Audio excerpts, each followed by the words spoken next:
સહન કરવા રહેજો તૈયાર, કારણ કે ગરમીનો આવી રહ્યો છે વધુ એક રાઉન્ડ.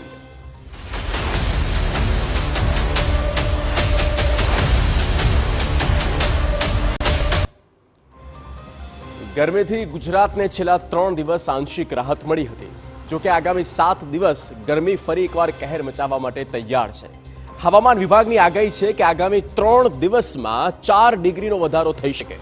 રાજકોટમાં હાલ રેકોર્ડ બ્રેક ગરમી પડી રહી છે, ત્યારે આગામી દિવસોમાં પણ સૌરાષ્ટ્ર હીટ વેવનું એપી સેન્ટર બની શકે છે.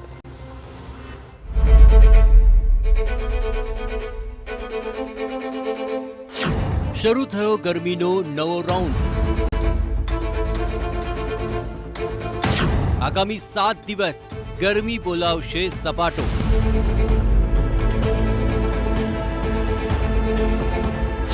તેતાળીસ ડિગ્રીને પાર જઈ શકે છે તાપમાન.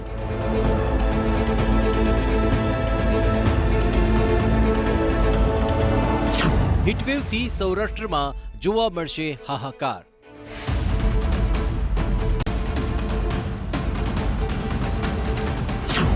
ઉત્તર મધ્ય ગુજરાતમાં ગરમી મચાવશે આતંક.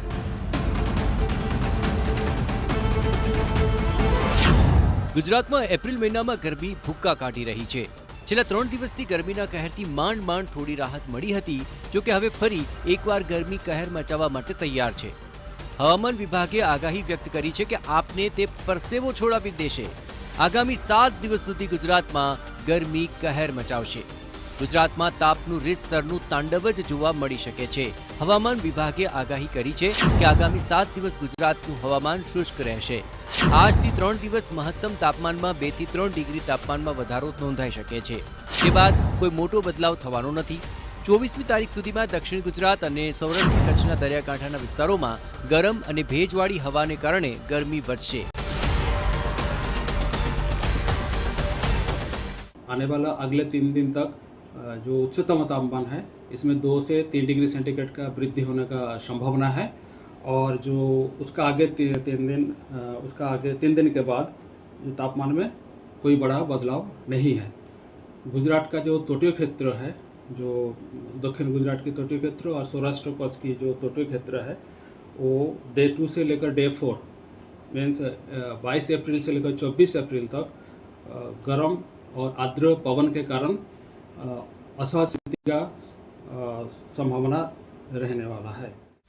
અમદાવાદ અને ગાંધીનગરમાં પણ ગરમીનો ત્રાસ વધશે. હાલ અમદાવાદમાં 41 ડિગ્રી તાપમાન છે, જે આગામી 2 થી 3 દિવસોમાં 43 ડિગ્રી સુધી જઈ શકે છે. રાજકોટમાં હાલ 43 ડિગ્રી ગરમી જોવા મળી રહી છે.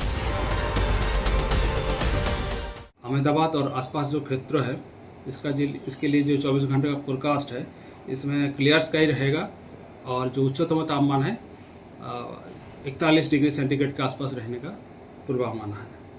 राज्यों में सबसे अधिक तापमान रिकॉर्ड हुआ है वो है राजकोट में, वो है 41.7 डिग्री सेंटीग्रेड. ભીષણ ગરમી વચ્ચે સુરતીઓ માટે રાહતના છે સમાચાર. ટ્રાફિક વિભાગે મહત્વનો નિર્ણય લીધો છે.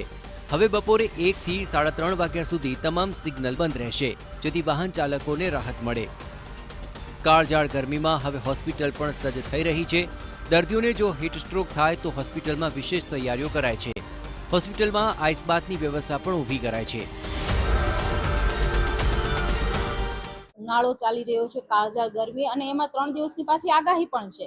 તો એના ભાગરૂપે દર્દી નારાયણની સારવાર સ્વસ્થ બને અને અહીં આવી અને દર્દી નારાયણ સ્વસ્થ થઈને જાય એ માટે હીટ વેવનો સામનો કરવા માટે અમારી સ્મીમેર હોસ્પિટલના ઇમરજન્સી વોર્ડમાં 2 કુલિંગ બાથ તૈયાર કરાયા છે. આ બાથની અંદર ઠંડુ પાણી અને આઈસ ક્યુબ નાખી અને પાણી ઠંડુ કરીએ છીએ, અને જે હીટ સ્ટ્રોકનો જે દર્દી આવે છે એને તરત 10-15 મિનિટ આ પાણીમાં રાખીએ છીએ, એટલે એનું બોડીનું ટેમ્પરેચર નોર્મલ થઈ જાય છે, જેના કારણે જે સમસ્યા હોય છે એનો તરત ઉકેલ આવે છે. એટલે કે આગામી 7 દિવસ ખૂબ જ સાચવજો, નહીં તો આ ગરમી આપને બીમાર કરી શકે છે. છેલ્લા કેટલાક દિવસોથી મહાનગરોમાં રોગચાળાએ પણ માથું ઉચક્યું છે, એટલે એપ્રિલની અગન વર્ષાથી સાચવીને જ રહેજો. Bureau report, TV9. Super prime ટાઈમમાં હવેનો મુદ્દો છે